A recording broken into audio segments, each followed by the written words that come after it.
ವರ್ಷದಿಂದ ನಾನೊಬ್ಬ ಶಾಸಕನಾಗಿದ್ದೆ.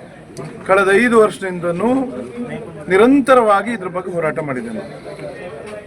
ಆದ್ರೆ ಯಾವುದೇ ಮೀನುಗಾರರಿಗೆ ತ್ರಾಸ ಕೊಡುವಂತ ಕೆಲಸ ನಡೆದಿಲ್ಲ. ನಾನು ಇವತ್ತು ಇವರು ನನಗೆ ಮನವಿ ಕೊಡ್ದಿದ್ರು.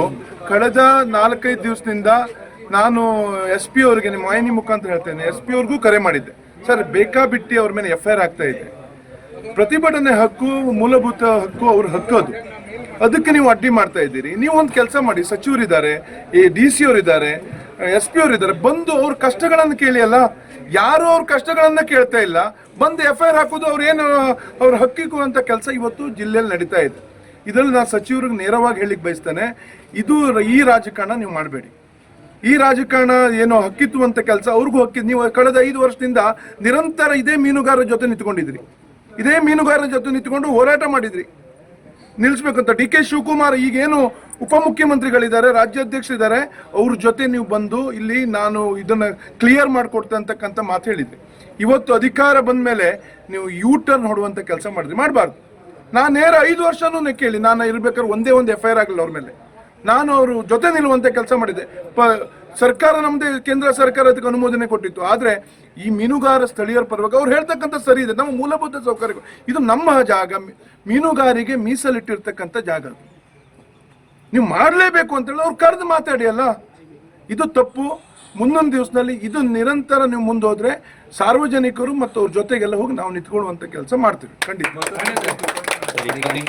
ಶಿವಕುಮಾರ್ ಹತ್ರ ಬಂದ್ರೆ ನಾನು DK ಶಿವಕುಮಾರ್ ಮನವಿ ಮಾಡ್ತೇನೆ, ನೀವು ಒಂದು ಬಾರಿ ನಿಮ್ಮ ಪೋರ್ಟ್ ಮಿನಿಸ್ಟರ್ ನಿಮ್ಮ ಜೊತೆನೇ ಇದ್ದಾರೆ, ಕರ್ಕೊಂಡು ಬಂದು ಒಂದಿಷ್ಟು ಟೊಂಕಕ್ಕೆ ಬನ್ನಿ.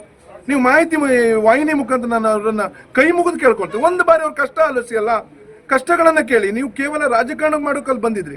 ಇವತ್ತು ಕಷ್ಟಗಳನ್ನ ಆಲಿಸ್ಲಿಕ್ಕೆ ನೀವು ಖಂಡಿತ ಒಂದು ಜಾಗಕ್ಕೆ ಬಂದು ನಿಮ್ಮ ಜೊತೆ ನಾವು ಬರ್ತೇವೆ. ಸೌಹಾರ್ದವತ್ತ ಕೂತು ಮಾತಾಡೋಣ, ಪಾರ್ಟಿ ಬಿಟ್ಟು ಮಾತಾಡೋಣ. ಇದು ಪಾರ್ಟಿ ಇಲ್ಲ ಇದ್ರಲ್ಲಿ. ಈಗ ನಮ್ಮ ಸಂಸದರು ಹೇಳಿದ್ರು, ಇದ್ರ ಪಾರ್ಟಿ ಇಲ್ಲ. ಇದು ಅವ್ರ ಕಷ್ಟಗಳನ್ನು ನಾವು ಪರಿಹಾರ ಮಾಡಬೇಕು. ಅವ್ರ ಮನೆಗಳನ್ನ ಕಳ್ಕೊಳ್ತಾ ಇದ್ದಾರೆ, ಅವ್ರ ಕುಟುಂಬಗಳನ್ನ ಕಳ್ಕೊಳ್ತಾ ಇದ್ದಾರೆ, ಪೂರ್ವಜರು ಮಾಡಿರ್ತಕ್ಕಂಥ ಜಮೀನನ್ನ ಕಳ್ಕೊಳ್ತಾ ಇದ್ದಾರೆ.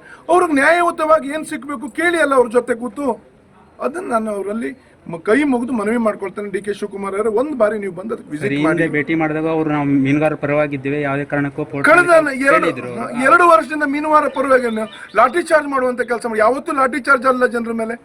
ಅವ್ರ ಮನೆ ಇದೆ, ಅವ್ರ ನ್ಯಾಯ ಕೇಳಿದ್ರೆ ಅವ್ರ ಮೇಲೆ ಲಾಠಿ ಚಾರ್ಜ್ ಮಾಡುವಂತ ಕೆಲಸ ನಡೀತು.